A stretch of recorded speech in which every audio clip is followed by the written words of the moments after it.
how you manage the game duplication at your platform. Along with that, what kind of games you look from the developers who wants to publish games on your platform?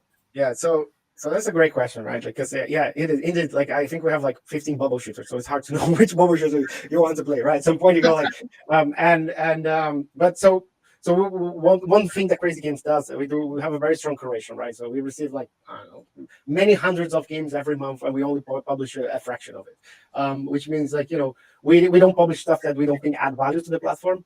So this is one way. I mean, obviously there's a cost about like reviewing everything and actually going around, but we think after for also in terms of discoverability, the user knows that what we have it's quality. So that's one part of it. And so I would say like if there's a new bubble shooter, for instance, you can make a parallel here, will probably be one that has an angle or has an element that the other ones that we have don't have, right?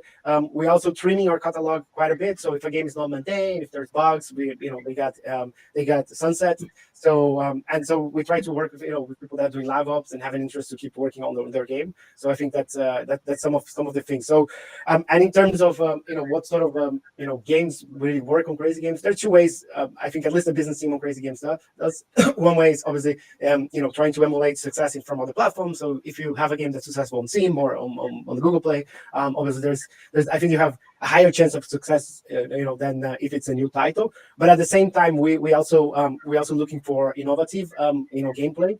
So and from there we just play. I play a lot of games. I love my job because of that. Like I play a ridiculous amount of games, and I think that's also something that we always trying to find a new mechanic, and we giving feedback to the developers and try to do this together with them as well. And more recently we've been also very active into doing game jams because we think game jam is a place that where developers or young developers they have time to explore and try something else, repurpose new ideas, and really we did one with Unity last year, which we went super well. We got like over 2,000 people registering, like a lot of, and many of those games actually came to Crazy Games. Some are doing pretty well.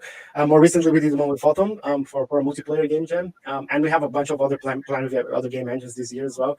And I think that's kind of like it's really hard. Again, if I tell you like I don't know what it works, it's hard. We give our best, either if it's based on data or based on our opinion and our know-how in terms of catalog and audience that we have. So I think it happens very rarely that we pass on a game that we see it's successful somewhere else, kind of. So which I think it's that's something that I personally I think our team is doing pretty well.